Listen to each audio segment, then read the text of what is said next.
എല്ലാവർക്കും കൂട്ടൻസിലേക്ക് സ്വാഗതം. ഇന്ന് ഞാൻ ഒരു രസകരമായ കഥയുമായാണ് വന്നിരിക്കുന്നത്. അത് മറ്റാരുടെയുമല്ല, നമ്മുടെ സ്വന്തം സാമ്പാറിന്റെ കഥ. ഈ കഥയല്ലാതെ വ്യത്യസ്തമായ കഥ എന്തെങ്കിലും നിങ്ങൾക്കറിയാമെങ്കിൽ അത് കമന്റ് ബോക്സിൽ രേഖപ്പെടുത്തണേ. എന്നാൽ കഥ തുടങ്ങിയാലോ? 17-ാം നൂറ്റാണ്ടിൽ തഞ്ചാവൂർ മറാത്ത രാജാവായ ഷാഹുജിയുടെ അടുക്കളയിൽ നിന്നാണ് സാമ്പാറിന്റെ ഉദ്ഭവമെന്ന് ചരിത്രത്തിൽ അടയാളപ്പെടുത്തിയിരിക്കുന്നു. ഒരിക്കൽ ഷാഹുജി മഹാരാജാവിന്റെ കൊട്ടാരത്തിലേക്ക് ക്ഷണിക്കപ്പെടാതെ ഒരു അതിഥി കടന്നു വരികയുണ്ടായി.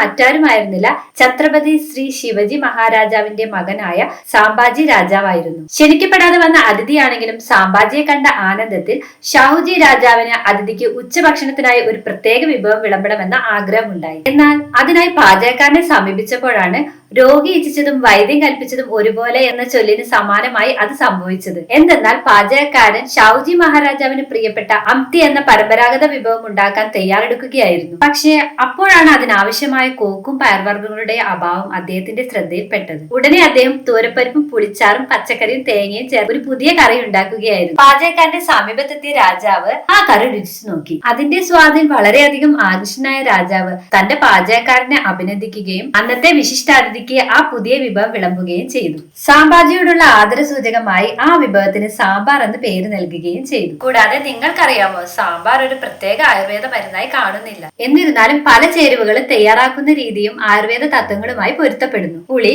കായം, ഉലുവ, മഞ്ഞൾ എന്നിവ ഇതിൽ ഉപയോഗിക്കുന്നത് കൊണ്ട് തന്നെ ശരീരത്തിലുണ്ടാവുന്ന വീക്കം കുറയ്ക്കുക, ദഹനം കൂട്ടുക, പ്രതിരോധശേഷി വർദ്ധിപ്പിക്കുക, വിഷാംശത്തെ നശിപ്പിക്കുക എന്നീ ഔഷധ ഗുണങ്ങളും കാണുന്നു. അതുകൊണ്ട് തന്നെ നമ്മുടെ സാമ്പാർ ഒരു ചില്ലറക്കാരനല്ല, അല്ലേ? ഈ കഥയും ഗുണങ്ങളും എല്ലാവർക്കും ഇഷ്ടമായെന്ന് കരുതുന്നു. വീഡിയോ ഇഷ്ടമായ ചാനൽ സബ്സ്ക്രൈബ് ചെയ്യുക, ലൈക്ക് ചെയ്യുക, കമന്റ് ചെയ്യുക. താങ്ക്